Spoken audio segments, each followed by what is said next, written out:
We're not at war. That's what the Speaker of the House, Mike Johnson, said. In fact, here is his exact quote. Well, we just had an important series of votes on the House floor. As you know, the War Powers Resolution failed. That is the right result. We are not at war. We have no intention of being at war. The President and the Department of Defense have made this very clear. The Department of War has made it very clear. This is a limited operation. It's an operation that's limited in its scope and duration. That's exactly what the talking heads have been saying. They say that we're engaged in a limited military engagement against Iran, not a war, just a limited engagement. But President Trump, though, wants unconditional surrender from Iran. Let that sink in for just a second. We're not at war, but we demand surrender. Surrender is what happens when you lose the war. It's what happened when your military is defeated. It's what happens when your cities are occupied and you have no choice but to accept the terms of your conqueror. It's at the end of an armed conflict. But we're not at war or an armed conflict. We're in a limited engagement. So which is it? Was it a limited engagement when we sank their entire Navy? Was it a limited engagement when we killed their supreme leader and his family? Was it a limited engagement when we bombed a girls' school and killed over 150 children, even though it was an accident? Was it a limited engagement when we deployed thousands of Marines in preparation for an amphibious invasion and a ground occupation? Because I don't understand, at what point does a limited engagement become a war? How many bombs? How many dead? How many troops on the ground? Because if this isn't war, I don't know what the hell is. And if this isn't war, then why are we demanding an unconstitutional surrender from a nation that we're not at war with? Because you cannot have it both ways. Welcome to the Bring Our Troops Home podcast. I am Dan McKnight, and today we're going to talk about the words that matter and the words that they're using to gaslight you. In the councils of government, we must guard against the acquisition of unwarranted influence, whether sought or unsought, by the military-industrial complex.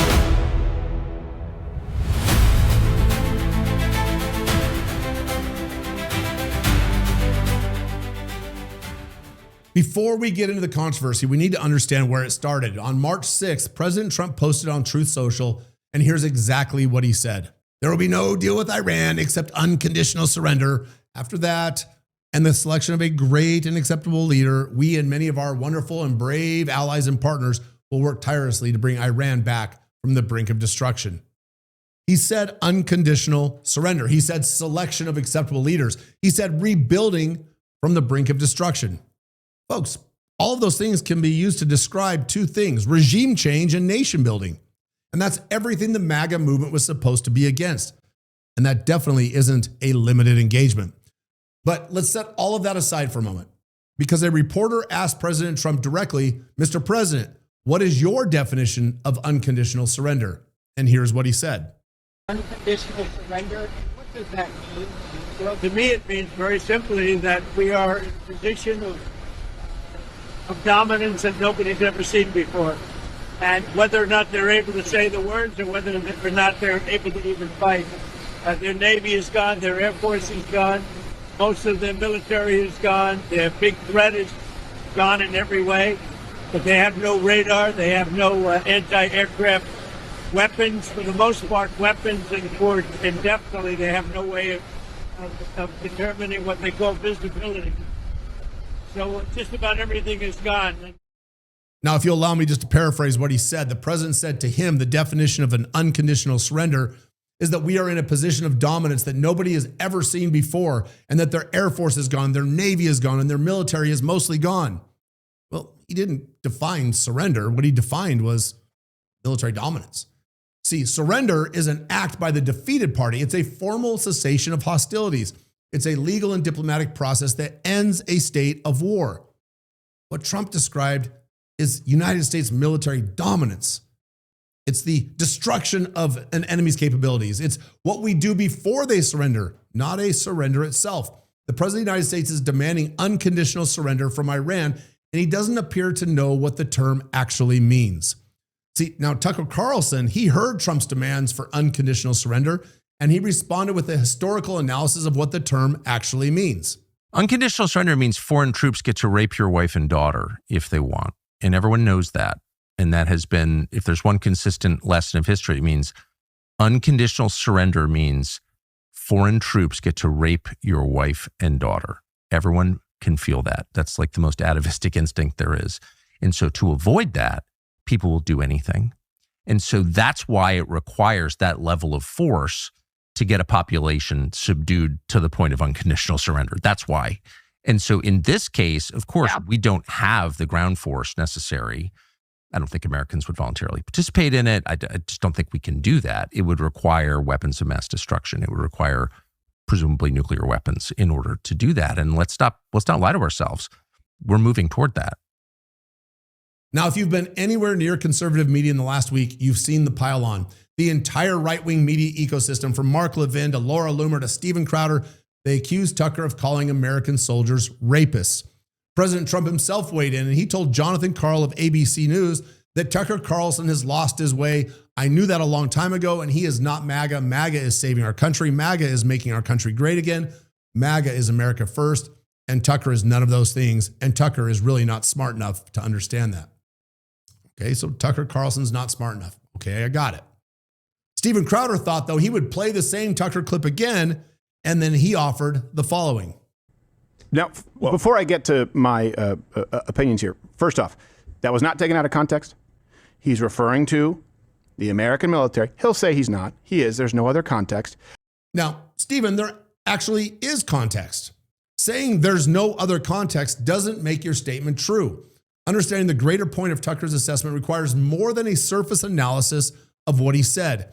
It requires more than just a clip soundbite followed by declaring there's no other context. That's gaslighting in its purest form. Tucker said American troops are going to rape Iranian women and children is an intellectually dishonest framing.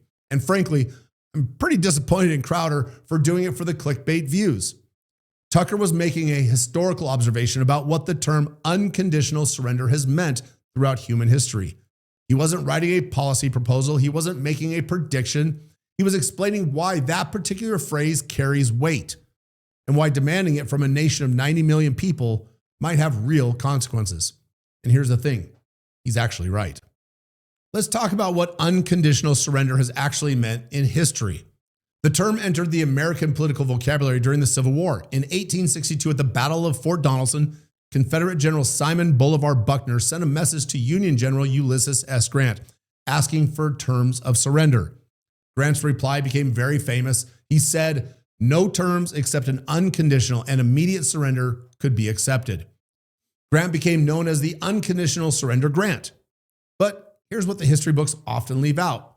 Grant's later surrenders were not unconditional at all. When Robert E. Lee surrendered at the Appomattox Courthouse in 1865, Grant offered generous terms.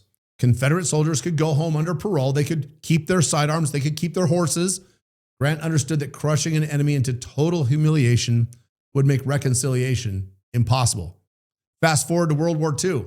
At the Casablanca Conference in January of 1943, President Franklin Roosevelt announced that the Allies would accept nothing less than an unconditional surrender of Germany, Japan, and Italy. British military historian Sir Basil Liddell Hart later argued that this demand actually prolonged the war. It stiffened the German resistance. It gave the Nazi propagandists a weapon. In fact, Joseph Goebbels told the German people that unconditional surrender meant total destruction and humiliation. There was no point in negotiating, no point in hoping for mercy, fight to the death, or be enslaved. But when Germany unconditionally surrendered in May of 1945, the consequences were exactly what Joseph Goebbels warned the Germans that they would be, and exactly what Tucker Carlson described. In the western zones occupied by American and British forces, the occupation was firm, but it was orderly. There were trials, there was reconstruction, there was the Marshall Plan. But in the eastern zone, Berlin and everything east of the Elbe River, the Red Soviet Army arrived first. And what followed was one of the largest mass atrocities in modern history. Historians estimated that Soviet soldiers raped between 100,000 and 2 million German women in the final months of the war and the immediate occupation. The city of Berlin alone saw an estimated 100,000 rapes in girls as young as 8 years old, women as old as 80. It was systematic, it was brutal, and it was enabled by one thing: unconditional surrender. When a nation surrenders unconditionally, it has no bargaining power. It can't negotiate terms. It can't demand protections for its civilian population. It accepts whatever the victor chooses to impose. And that's what the term actually means. And that's the historical precedent. Japan understood this. The Japanese government refused to accept unconditional surrender, even as American bombers devastated their cities. They knew what had happened in Berlin. They feared the same fate. And it took 2 atomic bombs to force their hand. And even then, the final terms quickly allowed Japan to keep its emperor. A condition. Because a true unconditional surrender was too terrifying to accept. So when Tucker Carlson said that everybody knows that unconditional surrender means foreign troops can do whatever they want to the conquered population, he was describing documented history. He was describing Berlin in 1945. He was describing what Japan feared would happen if they didn't surrender when they did. Was he saying that American troops would behave like the Soviet Red Army? No, of course not. And I don't think any intellectually honest person would suggest as much.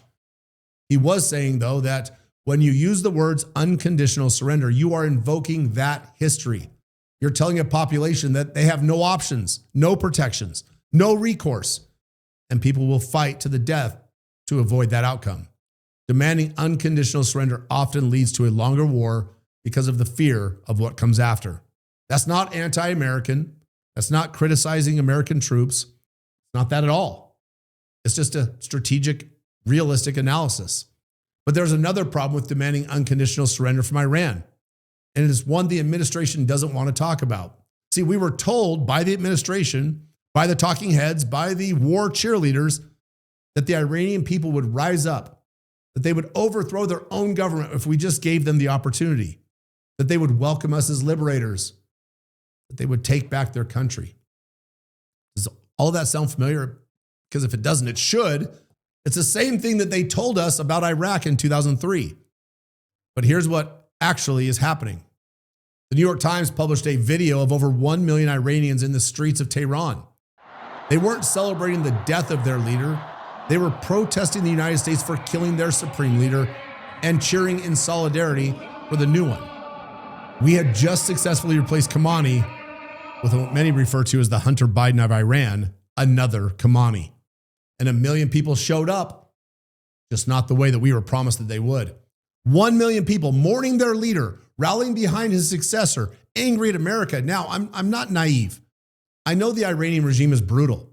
I know they oppress their own people. I know many Iranians genuinely want freedom from the mullahs. But 1 million people in their streets, mourning their leader, angry at America, doesn't exactly scream, "We'll treat you as liberators." And this raises a fundamental question that nobody in the administration or the media seems willing to answer. Who exactly is supposed to offer this unconditional surrender? The government? Well, we killed their supreme leader. We've decapitated their leadership. Who's left to sign the documents? What about the military? We've destroyed their Navy, their Air Force, their radar systems. What's left to surrender? The people? The same 1 million people that we just saw march through the streets against us? They don't seem ready to surrender anything. And here's what the war cheerleaders refuse to learn. Nationalism is more powerful force than any internal grievances. When foreign bombs are falling on your cities, you don't rise up against your government. You rally around your flag and you defend your homeland. That is human nature. Regimes with strong security structures don't collapse just because we killed the guy at the top. We should have learned that by now. We've run this experiment 4 times in 20 years. And it's failed every single time. In Iraq in 2003, we were promised the Iraqi people would greet us as liberators. We would topple Saddam and a pro-Western democracy would bloom in the desert. 20 years, trillions of dollars, and thousands of American lives later, and what did we get? Sectarian violence, ISIS. Iranian influence was stronger than ever. The liberators, they became the occupiers, and the occupation never really ended. Fast forward to Libya, 2011. We helped kill Muammar Gaddafi. The regime collapsed. And what rose from the ashes? Not democracy, not freedom. Libya became a failed state. Open-air slave markets, rival militias fighting for territory, a country that once had the highest standard of living in Africa reduced to chaos. Mission accomplished. Afghanistan, 2001 to 2021, 20 years, $2 trillion, 2,400 American lives. We built a government. We trained an army. We were told it would hold, and when we left, the Taliban took back the entire country in 11 days. We replaced the Taliban with the Taliban. 2 decades of blood and treasure, and we ended up exactly where we started. What about Syria? We backed rebel groups to overthrow Assad. We armed them. We funded them. We called them moderate rebels. And when the dust settled, al-Qaeda affiliates were running the country. We turned a brutal but stable dictatorship into a terrorist playground. 4 countries, 4 regime change fantasies, 4 disasters. But now we're supposed to believe Iran's going to be different. It might be. We're supposed to believe that if we just bomb enough infrastructure, if we kill just enough of their leaders, if we demand unconditional surrender loudly enough, the Iranian people will rise up, throw flowers at our feet, and build a Jeffersonian democracy in Tehran. Guys, this isn't strategy. This is insanity. Doing the same thing over and over and over again and expecting different results. President Trump says he wants unconditional surrender. But surrender is a formal act. It requires a functioning government to negotiate terms, or in this case, to accept that there are no terms. It requires somebody with the authority to speak for the nation.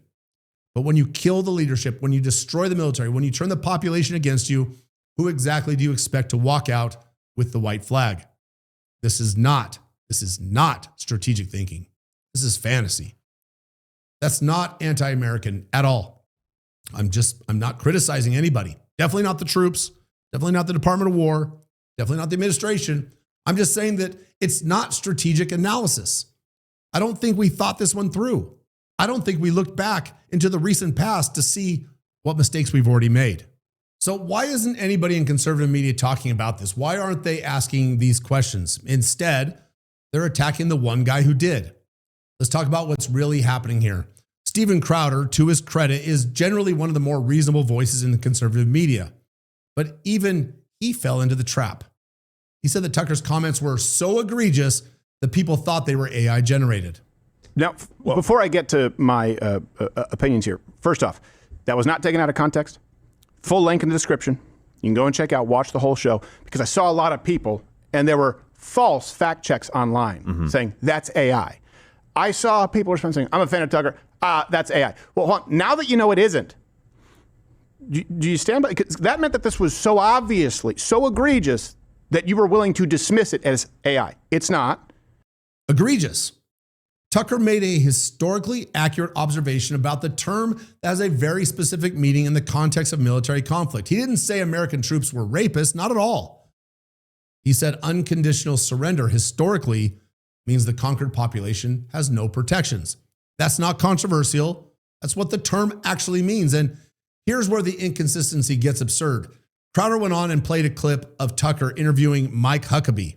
And in that interview, Huckabee praised the IDF Israeli military, saying that they do a better job of avoiding civilian casualties than the United States military does. When Tucker pushed back on that, it went like this. Yeah. Remember, Tucker Carlson, now implying that American troops will rape your women, took great offense to Mike Huckabee saying that the IDF tries to avoid killing civilians. Do you know what Israel does? They send page messages and they send texts to every cell phone in Gaza, and they say, we're going to hit this particular target. They drop leaflets and they announce where they're going to hit. Nobody does that. The U.S. doesn't do that. Israel does that in order to prevent, let me finish this. They do this in order to prevent civilian casualties. As an American, permit me a moment of outrage, because I said many civilians have been killed. Yeah. And you said, right in the middle of your elaborate defense of the IDF's killing of civilians, including children, you said they do a better job than the United States does. That's my country and my government. It's which my I country. Consider. What flag am I wearing here? Well, I'm asking, why is it What flag am I wearing? Well, that's, of course, my flag as well. And it's my US flag. It's who I serve. So why the dig at the United States in the It's middle? not a dig It at was. them. No. You've totally misrepresented What did you mean by that? I did not take a dig at the U.S. What I'm saying You said is... the IDF is more humane than the U.S. Yeah, so what Mike Huckabee said, whether you agree with him or not on the IDF, that's a dig against the United States, but not the implication that American soldiers are rapists. Now, in a wild stretch of reality, Crowder used this clip to claim that Tucker is inconsistent. He said that Tucker defends American troops against Huckabee, but then supposedly attacks them with the unconditional surrender comment. But Think about that for just a second. Now, you'll probably be able to get to the same conclusion that I got to. If Tucker truly hated American troops, if he truly believed that they were rapists just waiting for permission, why would he get defensive when Huckabee praised the IDF over them? The answer is obvious. Tucker was not attacking American troops in either clip. In both cases, he was questioning American foreign policy. He pushed back on Huckabee's comparison because he doesn't like seeing America denigrated. And if he raised the historical reality of unconstitutional surrender because he understands what that phrase means to a population facing defeat. Those aren't contradictions. Those are consistent positions from somebody who is skeptical of endless foreign entanglements, but still believes in American honor. The critics cannot have it both ways. Tucker can't simultaneously be anti-American military and too defensive about American military honor. You got to pick one. But the hyperbole machine, it doesn't care about consistency. It cares about engagement. It cares about clicks. It cares about positioning certain voices as true MAGA while casting out anybody who raises uncomfortable questions. Mark Levin piled on. Laura Loomer piled on. The entire ecosystem turned on Tucker Carlson for saying something that's in every World War II history book. But you have to ask why. It's because Tucker committed the actual, real cardinal sin. He questioned the narrative. He asked whether demanding unconditional surrender from a nation we haven't declared war against might have consequences. That's not anti-MAGA. That's just anti-war. And for some people, that's the same thing. And here's the question I want somebody to ask. We're not at war, and that's what Mike Johnson says. It's what the administration says. It's what the talking heads say. They say that we're in a limited engagement. Then how can there be a surrender? Surrender is a condition of war. It's what happens when one belligerent party admits defeat and accepts the terms of the other. It's a formal end to an armed conflict. But there's no armed conflict, remember? We're just doing limited strikes. We've destroyed their navy. We've killed their supreme leader. We've taken out their nuclear facilities. We've bombed their infrastructure to rubble. We've deployed the active duty military and even the National Guard units from several states. We have 2,500 to 5,000 Marines deployed in preparation for an amphibious invasion and a ground occupation. That's not war. What the hell is it? And if it is war, if we're engaged in an armed conflict with a sovereign nation, then where's the constitutional and congressional authorization? I know we've all heard me say this before, but Article 1, Section 8 of the Constitution gives Congress the power to declare war, not the president, Congress. There's been no vote. There's been no debate. There's been no authorization under the War Powers Resolution. There's been nothing. We're fighting a war that doesn't exist. Demanding a surrender from an enemy we haven't legally engaged. We're using troops who were never authorized to deploy. And when Tucker Carlson points out that unconditional surrender has serious historical implications, he's the one who's lost his way. Folks, the whole world's upside down. And I want to be clear about something, though. I have nothing but the deepest respect for the men and women in uniform who are following orders and doing their job in Iran right now. They sure as hell didn't choose this mission. They didn't vote for this policy. They're just doing what the country asked them to do. My criticism is not with them, and it never has been, and it never will be. My criticism is with the leadership that sends them into combat without constitutional authority. My criticism is with the media that attacks anybody who questions the policy. My criticism is with the political movement that claims to be America first while demanding unconditional surrender from countries we haven't even declared war against. Because words matter. When you say unconditional surrender, you are invoking a specific historical concept. You're telling a population, again, you have no rights. You have no protection. You have no recourse. You're telling them that their fate is entirely in the hands of the conqueror, and that would be us. And when you demand that surrender without going through the constitutional process of actually declaring the war first, you're not just violating the Constitution, you're engaging in semantic warfare against your own citizens. See, folks, they want you to think that we can have warlike outcomes without war. They want you to accept total enemy capitulation without a single vote in Congress. They want you to believe that limited engagement and unconditional surrender can coexist at the same time, but they can't.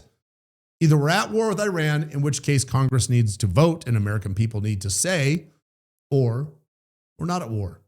And the concept of surrender is meaningless. Because President Trump, I'm sorry, but you don't get it both ways. All right, before we close, it's time for a new segment. I've talked about it before, but this new segment here is on the Bring Our Troops Home podcast is what we're calling NEOCON IDOL. That's right, just like American Idol, but instead of judging people who sing slightly off key, we're going to be judging people whose foreign policy is completely off key. Picture the judges panel. You've got John Bolton in his big push broom mustache. You've got George W. Bush in his flight suit saying mission accomplished. You got Dick Cheney with the shotgun, still searching for those weapons of mass destruction. You got Dan Crenshaw, who never met a deployment that he didn't like.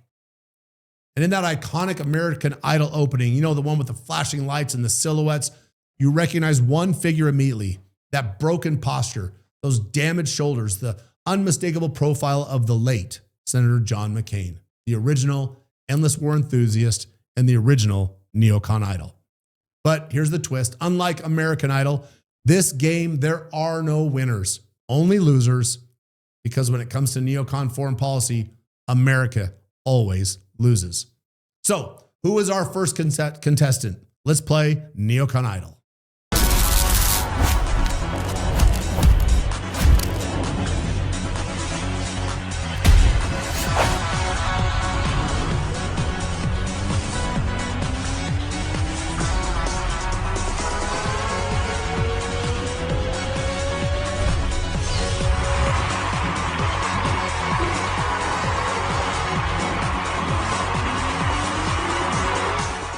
All the anti-Semites to all the isolationists, I don't believe. Forget it. I'm not with you. I'm with Israel. I will be with Israel to our dying day. They're the best ally we could hope for. So we have a commander-in-chief in President Trump, who I think is Ronald Reagan plus. Wow. Until his dying day. He didn't say, I'm with America until my dying day. No, he didn't say that I'm with the Constitution until my dying day. Nope. He sure as hell didn't say I'm with our troops until my dying day. Israel until his dying day. And he's explicitly not with you. Now look, I understand allies matter, partnerships matter, but when a United States senator declares that his ultimate dying day loyalty belongs to a foreign nation, that tells you everything you need to know about his priorities. Because this is the same Lindsey Graham who never met a war. He didn't want somebody else's American children to fight. The same Lindsey Graham who cheerleads every intervention, every deployment, every limited engagement, as long as it's somebody else's kids. Because as we all know, the dainty Lindsey Graham has no kids. So congratulations, Lindsey Graham. You are this week's loser on American Idol. And if anybody ever questions whether Lindsey Graham is America first, just remember who he's with until his dying day. It sure as hell ain't us. Okay, before we close, I want to say one last thing. Tucker Carlson is not our enemy. The enemy is the semantic shell game that lets politicians wage endless wars without ever calling them wars or taking responsibility for them. The enemy is the media ecosystem that attacks anybody who asks basic questions about constitutional authority. The enemy is the word games that keep American people confused and compliant while their sons and daughters are deployed to the other side of the world. We're told we are not at war. We are told to demand unconditional surrender. Pick one. Because I'm tired of the gaslighting. I'm tired of watching people who should know better pile on a commentator for making an accurate historical observation. And I'm tired of the political movement that claims to put America first while treating the Constitution like an obstacle to be worked around. The troops deserve better. The Constitution demands better. And the American people, we will have better. Thanks for watching the Bring Our Troops Home podcast. Check us out at bringourtroopshome.us or defendtheguard.us. And if you can, chip in a couple bucks to help us fight. Every dollar that we receive goes towards our Defend the Guard efforts in over 30 states to pass legislation that would keep the National Guard from deploying to a foreign war unless Congress is